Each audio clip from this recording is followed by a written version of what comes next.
What's up, guys? Welcome to Daily Dose of Reddit. This is your host that is in dire need of a change of clothes. I can't change. I'm stuck as a cartoon character. I gotta wear the same crap every single day.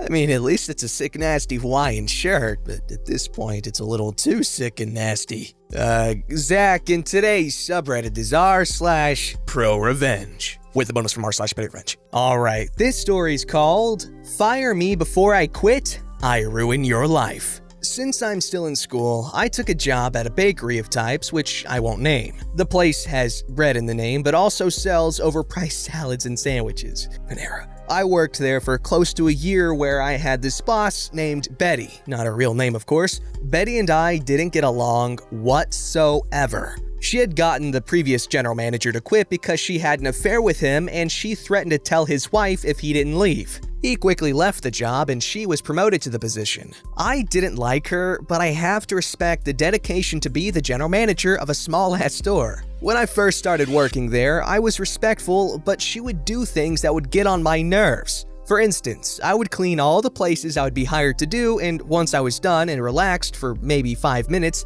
she would run out of the manager's office screeching, "Why aren't you working?" I would tell her, of course I did my job, and as a cashier, if nobody's there to help, then I didn't have anything to do. She would glare at me, then I would see her accidentally drop an entire pot of brewed coffee onto my freshly mopped floor for me to clean. So I learned quickly to always look busy. Once she realized I was going to kneel and kiss the ground she walked on, she started dropping my hours. The store ran on a Game of Thrones type politics for who got promotions and raises. Somehow, all her friends were managers and would bully the rest of us. She would drive to my job clock just in case corporate decided to check her hours. So she was essentially stealing hours. When you clocked in, it printed out a small piece of paper telling when you clocked in. She would just drop them on the floor for me to clean up. I would usually pick them up and stick them into a pocket. So this led to me finding Betty clock in and out stubs in my pocket at my house. This will be important for later.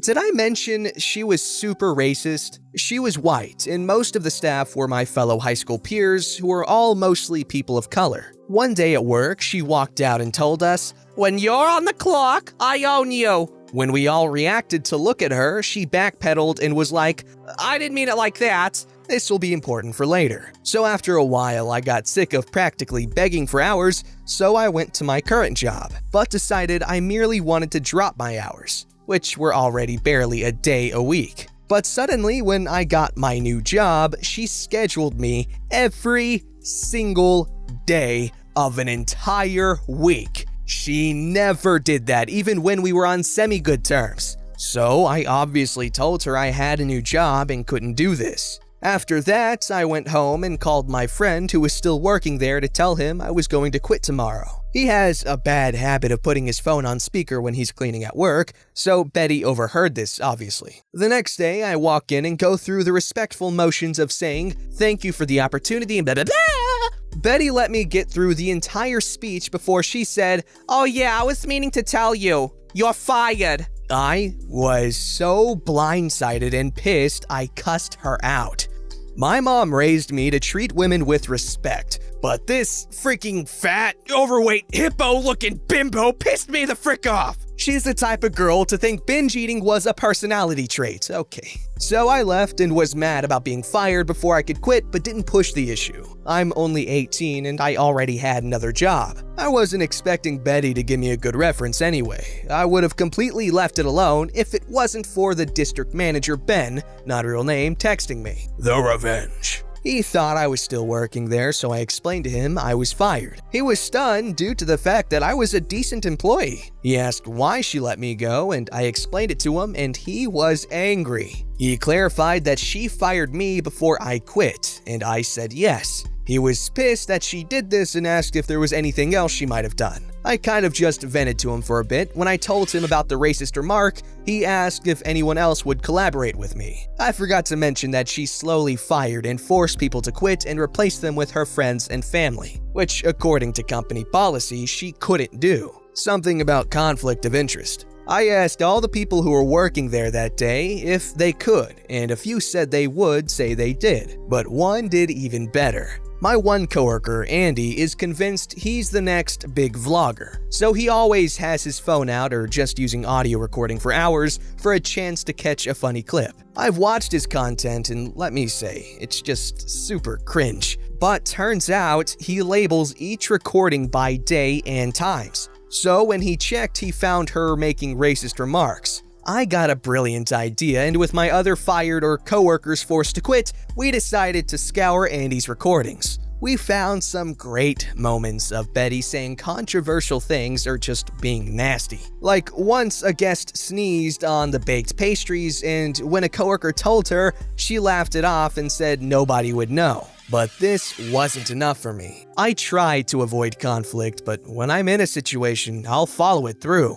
I looked her up on Facebook and found out she was married. Nobody knew this. So when she had the affair with the other manager and basically blackmailed him, she was also married and cheating. I don't think anyone ever cared to find out because she was a nasty old lady. So I found the old manager, Mark's Facebook, and found out he and his wife were separated. Turns out, even after he quit, Betty was still trying to blackmail money out of him. When he didn't, she told his wife anyway, causing his wife to divorce him and basically leave him to go back to live with his parents. I did some research, and in my state, blackmail or extortion is a third-degree penalty, with a max of 7 years in prison with a fine of over $10,000 to the victim. So I told the old manager what my plan was for her. He agreed to call the cops on her, but I asked if he'd wait until I finished my part first. He said he'd give me a week. So I met with the district manager and showed him all our evidence. The recordings and the written statements from other ex-coworkers and people who were still working there. I also gave Ben the slips of paper when Betty clocked in and then left and returned 8 to 10 hours later to clock out. Ben thanked me for the information and then I left. A few days later, while walking past the store, I noticed it was closed in the middle of the day. I texted a guy who still worked there and he told me everything. Turns out, Ben first checked the security cameras to see if she was there for the full time she claimed to be. Big surprise, she wasn't. So Ben decided to investigate the store's expenses, since if she's lying about her time, what else could she be stealing? He found out she was stealing money from the store. The guy didn't fully explain how she was, but just that she was. Turns out, she was breaking a lot of health and safety codes and used the money for repairs and etc. for herself. So she was fired immediately, along with all of her minions that left barely anybody to run the store. They shut down to clean up the store and fix things she didn't make. She's out of a job, and Mark told her husband with photo proof, granny nudes, I know,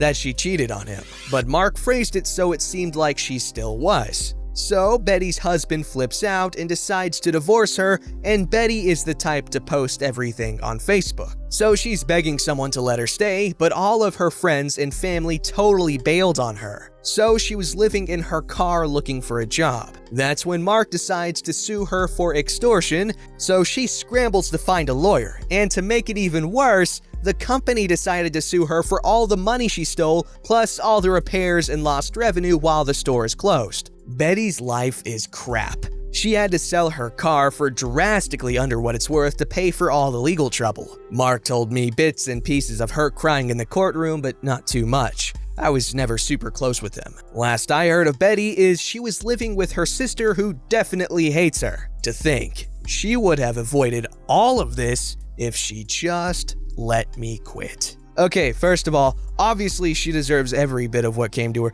but they keep saying that the thing she said was racist, and yes, it could be seen as that, but I just see it as her, like, getting a big old power boner. She just loves that she can treat anyone like garbage that works for her and get away with it, so that's why she was like, I own you guys! And then she realized that cancel culture is ruthless. But obviously, in this case, it's 100% justifiable because this is a garbage person. Alright, this story's called The Girl Friday with the PhD Takes Over the Business from Ungrateful Owner. This is a long tale.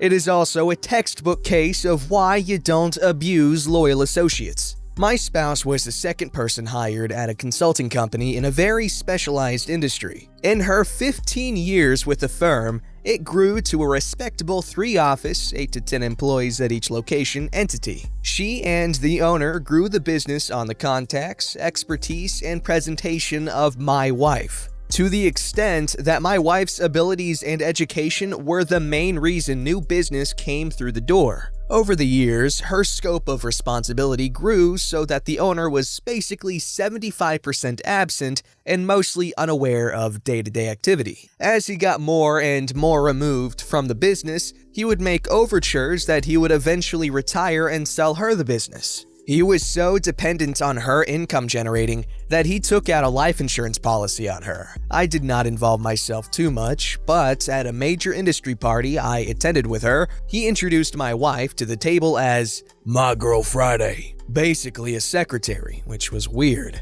Over the years, she tried to get an agreement in place to buy the firm, even if it was years away. He always delayed and made promises, but never followed through. I told her, "This guy doesn't respect you or your contribution. He'll never sell you the business because there is no reason to. He can make more money by stringing you along, and essentially, you are the business. Why would he try to sell it to you?" One day, out of the blue, my wife received a raise and a bonus, a very minor amount of money, and a contract that included a non-complete non-disclosure agreement. After reading it, she realized that the owner was trying to lock her down from leaving for another firm. She had been getting feelers from other companies. To make things even more suspicious, she received a call from a competitor who said they were in the final stages of due diligence and they wanted to meet her. The butthole was selling the company and didn't think to tell her or ask if she was interested in buying it. She ignored the agreement and there were no other agreements in place. She was totally free. My wife is extremely loyal. She has missed so many special days working for this guy, stuck around when they were wobbly, even skipped paychecks when there were tough financial times. She was furious, the absolute maddest I've ever seen her. I asked, "How much business is contractually obligated to stay there if you leave?" It turned out that most agreements were either handshakes or 30-day at will. I also asked how many would leave with you. She said about 75%, including her biggest source of revenue, who didn't even know the owner. In a very short time, my wife took a 3-week vacation. She had months of unused time, during which time she rented an office in the same building and made all the arrangements to set up a new shop. She agreed to leave any and all company property behind and do her best to give the old company no obvious ammo for litigation. She called her clients and said, "I'm leaving. If you want to look into relocating your account with my new company, you'll need to quit the old one before we can discuss it." Most understood the implication. While she was on vacation, she received a panicked call from her boss. "We lost XYZ company. Do you know anything about it?" She said, "I'm sorry, but I just sent you an email. I've resigned. All of my keys and company stuff is on my desk. Bye-bye."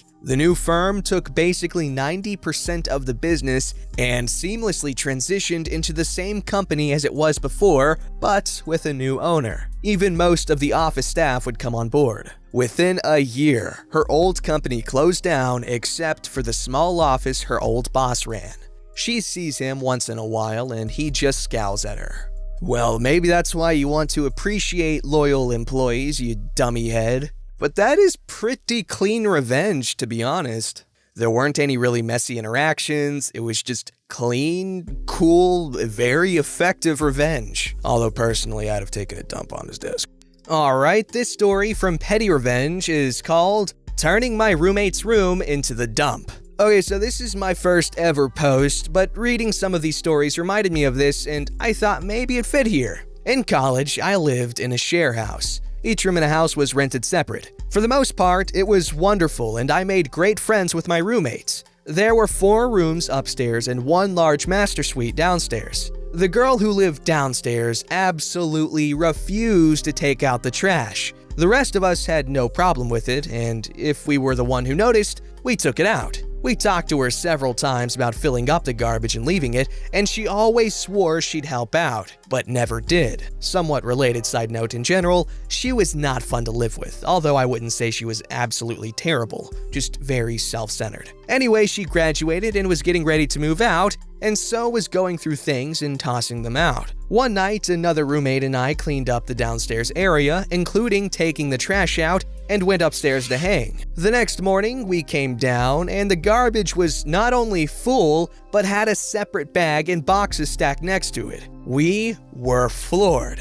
Turns out, she had gone through her kitchen stuff, including food and room, and didn't want to take the trash out. She was also still in bed and had a habit of sleeping in. I was so livid that I methodically took every piece of trash out of both bags and boxes and carefully piled them in front of her door. Her bedroom had French doors, and I made sure to completely block both. I even wrapped some around the handles for good measure. The pile was about 4 to 5 feet tall, and her doors opened inward. So when she woke up later that day and opened her door, the trash fell into her room, and the only way out would be to move or clean up the garbage. I told my other roommates that hopefully she'd get the message, and it appears that she did. For the remaining couple of weeks she lived there, she didn't fill up the garbage. She also didn't speak to the rest of us. But, well, we counted that as a win. First of all, that's a really good prank. Second of all, I really wish I was just present for this entire,